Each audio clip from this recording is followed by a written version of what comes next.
that this number will increase as we continue to look for people who are still missing and unaccounted for.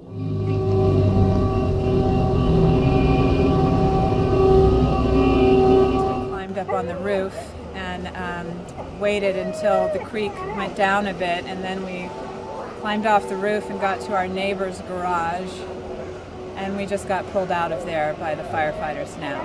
But he's been out rescuing neighbors. And we saw us cleaning the drains, and I heard the rumble of the rocks, and I looked over at the river, and the trees were just coming down, choo, choo, choo. And we ran into the house, and right then the boulders busted through our house, and we got upstairs, and it got up to